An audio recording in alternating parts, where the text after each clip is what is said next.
కూర్చోండి లేడీస్ అందరూ.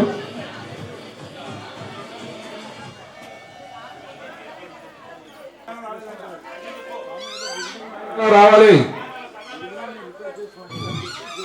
పండు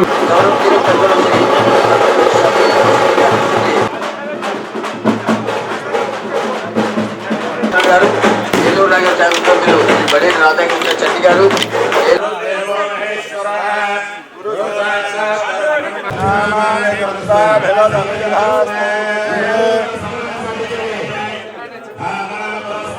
యమదాధార భవతి నాణ్యపంథాయనాయ విద్యతే యజ్ఞేన యజ్ఞమయదంతదేవాః తాని ధానోహిమానస్యంతే యజ్ఞపూర్వేతి దేవాః అభ్యసంభోద పృథివీరసానాః విశ్వకర్మణే పార్శ్వే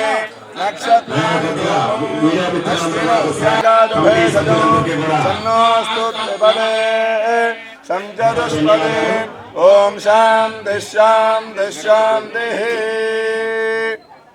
కర్తం హృదయారవిందే భవం భవానీ సహితం కరోమి. కర్పూర నీరాజనందరుషయామి నీరాజనందర పుష్పార్ఘ్యం సమర్పయామి నమస్కరోమి. కొంతమంది ప్రతి 7 సంవత్సరాలకు ఒకసారి ఈ జాతరని విధికొండ అంకమ్మ తల్లి గంగా ప్రియతమ నాయకులు అసెంబ్లీ స్పీకర్ అయిన మన అయ్యన్న పాత్ర గారు ఇచ్చేశారు.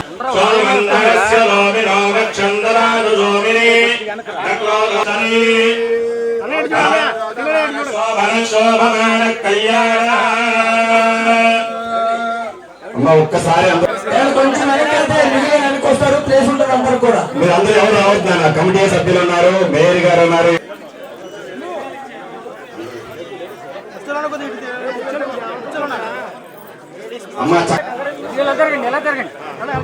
దయచేసి వెనక్కి వెళ్ళాలి. ఉన్నప్పుడు పూర్వం పెద్దలు జ్ఞానదేవతను పూజిస్తే మంచిదని చేసి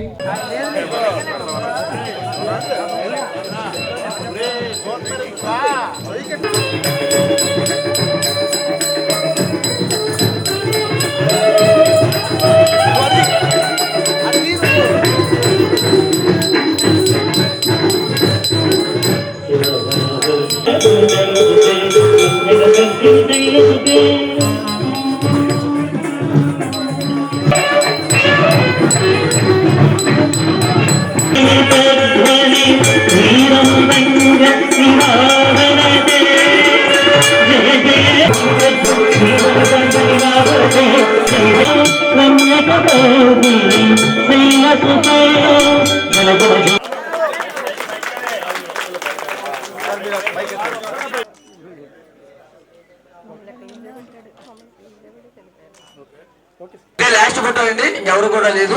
సార్కి ఫ్లైట్ టైం అవుతుంది. ఈవేళ గ్రామంలో ఉన్నటువంటి పెద్దలు, ఈ పండగ కమిటీ మెంబర్లు, మన స్థానిక ఎమ్మెల్యే గారు ఉదయం నన్ను కలిశారు వచ్చి విజయవాడలో. వాళ్ళందరూ కూడా ఇన్వైట్ చేశారు నన్ను. అమ్మవారు ఆశీస్సులు తీసుకోండి బాగుంటుందని. మాకు నమ్మకమైన అమ్మవారు, మీరు వచ్చి ఆశీర్వాదం తీసుకుంటే బాగుంటుందని చెప్పారు. అంచేత నేను తప్పనిసరిగా వస్తానని చెప్పి ఇక్కడికి రావడం జరిగింది. అమ్మవారిని చూశాను, చాలా బాగా చేస్తున్నారు, అందరూ భక్తిభావంతో చేస్తున్నారు. మరి అమ్మవారి ఆశీస్సులు భక్తులకే కాదు, ఈ గ్రామానికి, ఈ ప్రాంతానికి, అలాగే ఈ రాష్ట్రానికి కూడా అమ్మవారి ఆశీస్సులు ఉండాలని, నష్టపోయినటువంటి రాష్ట్రాన్ని మళ్ళీ కాపాడి పూర్వం వైభవం తీసుకురావాలని చెప్పి అమ్మవారిని నేను మనస్ఫూర్తి కోరుకున్నాను. కొంతమంది వ్యక్తులు, రాక్షసులు లాంటి వ్యక్తులు ఉన్నారు, వాళ్ళ పేర్లు చెప్పరు కానీ మీ అందరికీ అర్థమై ఉంటుంది.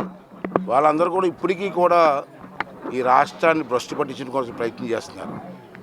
ఎన్నో ఇబ్బందులు పడుతున్న ముందుకు నడిపిస్తుంటే అన్ని ఆటంకాలు సృష్టిస్తున్నారు. ఎన్ని ఆటంకాలు సృష్టించినా ప్రజల తాలూకు ఆశీర్వాదం మాకుంది కూటమి ప్రభుత్వానికి. అలాగే అమ్మవారు ఆశీర్వాదం కూడా ఉందని చెప్పి నేను భావిస్తున్నాను. తప్పనిసరిగా రాబోయే రోజుల్లో కూడా కష్టపడి నష్టపోయిన ఈ రాష్ట్రానికి గాడి మీద పెట్టి మళ్ళీ రాష్ట్రాన్ని ముందుకు నడిపించి అభివృద్ధి కార్యక్రమం చేసి మన రాబోయే తరం పిల్లలకి మంచి జరిగేలాగా చూడాలని చెప్పి అమ్మవారిని ఇప్పుడే కోరుకోవడం జరిగింది. అలాగే మేము కూడా కష్టపడి ఈ రాష్ట్రాన్ని ముందుకు తీసుకెళ్ళి రాష్ట్ర భవిష్యత్తుని కాపాడడం కోసం మా సాయశక్తులు కృషి చేస్తామని చెప్పి మీ ద్వారా అందరికీ మనం చేస్తాం. ఒక భక్తిపరమైన గుడిలో ఉండే రాక్షసుల గురించి మాట్లాడకూడదా? సారీ.